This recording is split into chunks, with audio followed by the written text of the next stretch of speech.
Welcome to Day and Night Prime Debate. The Supreme Court today finally laid to rest the controversy relating to the Army Chief General V.K. Singh's age. Refusing to be drawn into the row, the Apex Court disposed of General V.K. Singh's plea, saying it was up to the government to decide the matter.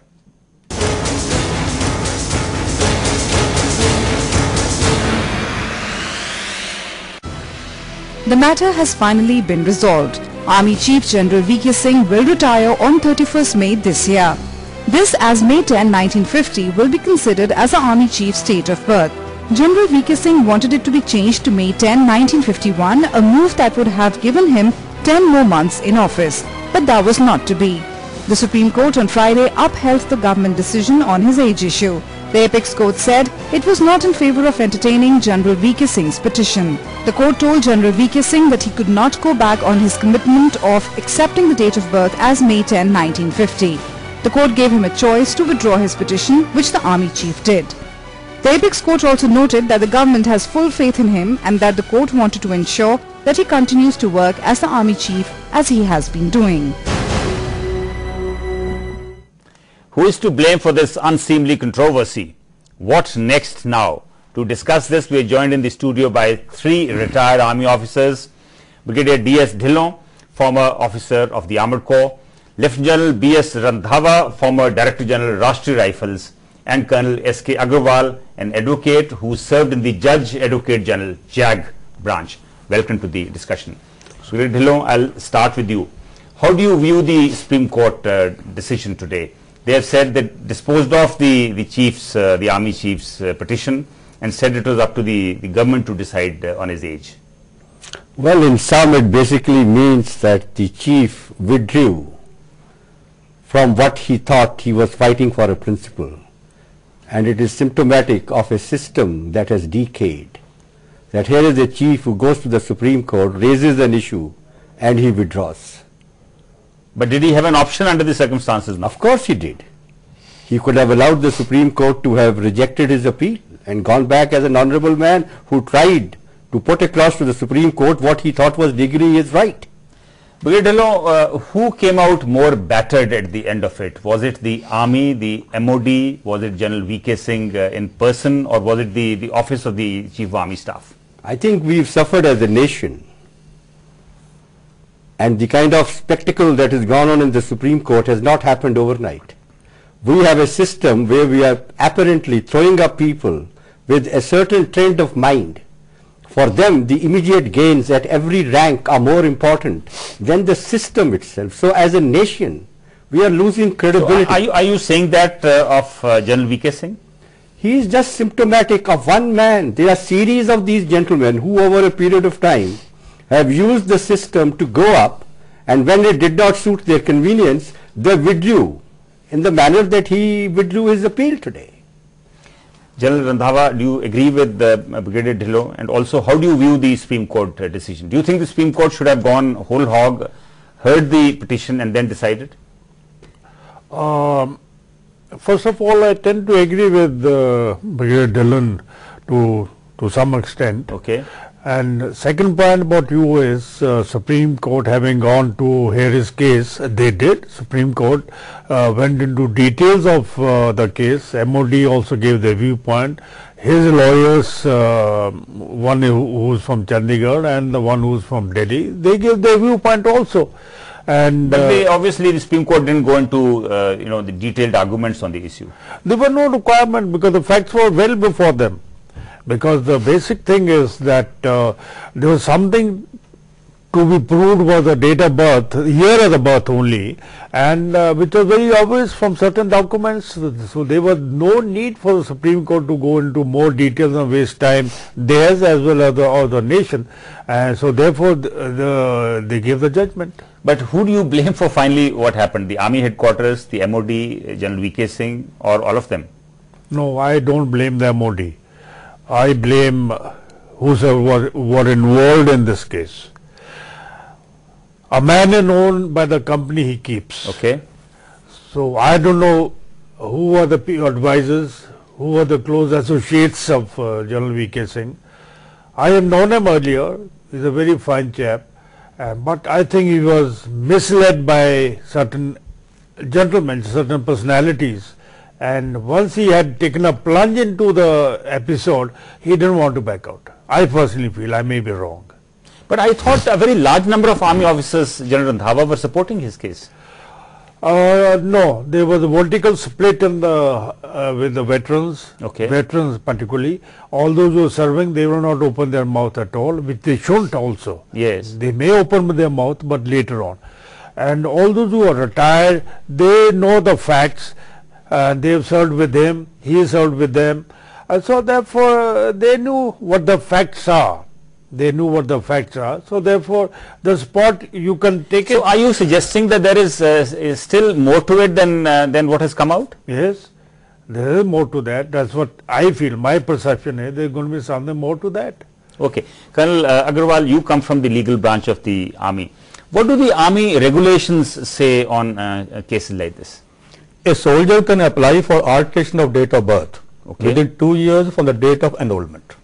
Okay. General V.K. Singh joined the army in 1970. He was at liberty to apply for alteration of date of birth supported by matriculation certificate in 72. Now the para 138 of the regulation says that within 2 years it will be done, not thereafter.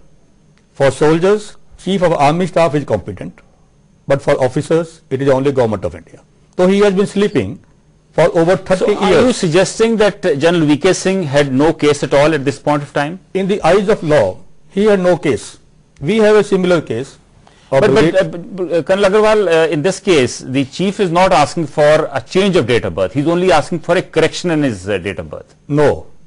Virtually, he is asking only for change of date of birth from 50 to 51, which gives him extension of service by 1 year.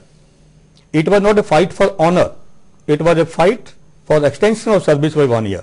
But have we had such cases? I think you were yes, earlier we had some case. Okay. In 1990, we had Brigadier M.M. Datta, who was a Brig ASC at Headquarters 11 Corps. He was born in Pakistan. He brought a birth certificate from Gurdaspur and requested for change of date of birth. But it was rejected. He went to the court of law. Ultimately, he lost the case. Now, had his request been accepted, he would have become a Major General within next 3-4 months. But don't you think this case is different? After all, General V.K. Singh has his matriculation certificate to support his case. Case of Brigadier Datta was far superior to General V.K. Singh. Now, question is, was General V.K. Singh underage? He was under 14 years in 1965 when he applied for UPSC. But a lot of people have argued that he was not underage, and whether you accept 1950 or 51 as date of birth, he was eligible to apply at that point of time. He was son of an army officer. Okay. Born in a military hospital. Yes. He will have birth certificate. Absolutely. He will have matriculation certificate. Why did he give a wrong date? That is a major question he has to answer. I think that is a mistake he made as a child, so he accepts that. What prevented him?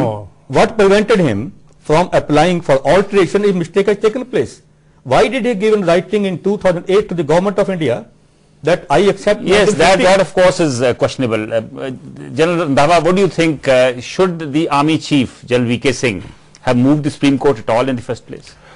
I personally feel there was no need to move to the Supreme Court at all. Number two, you have attained the highest possible rank in the profession he chose. Therefore, something known as honorably retired. If the government gives you some job, take it or accept it, reject it, and relax. Brigadier Dhillon, now this seems to have attained political overtones also. I saw media reports that the Rajput Sabha somewhere and some ex-servicemen organizations, some politicians also pitched in for the Army Chief or otherwise. So don't you think all this is very unfortunate? No, it is unfortunate that there has been so much of controversy and so much of media hype and so much of its talk. But the issue is very simple, that he actually, for all practical purposes, was born in 1951. And to hell with 2 years within which he should have made the application for correction of his age. Okay. And having been born in a military hospital, as his father said, so the truth is that he was born in 1951. Now thereafter, technically speaking, there have been certain lapses maybe on his part. I would actually attribute much more to the controversy between the AG's branch and the MS branch. You see, and so both the branches come out very poorly in this. Not only they do they come out reconcile the records. Not only do they come out very poorly, even the 2 or 3 chiefs involved when he was being considered to become a corps commander and an army commander, in the manner they kind of put pressure on this gentleman. No, but at that age, when you are a major general or a lieutenant general, you don't succumb to pressures, do you? Well, I wish that was not the case. Now, that is why I said in my initial part of the conversation that the kind of people that we are throwing up are the people who are using the system to further their causes at every stage. And in this particular case, what comes out now is he is seeking longevity in service, no? And it is not only the corps commander who did it at that time, even the chiefs and even the Ministry of Defence made him sign certain documents in a manner that they wanted to fix him. Now that is an issue which is also relevant, which is the fault with the system. Okay, we have a couple of callers with us. Let's say what they have to say.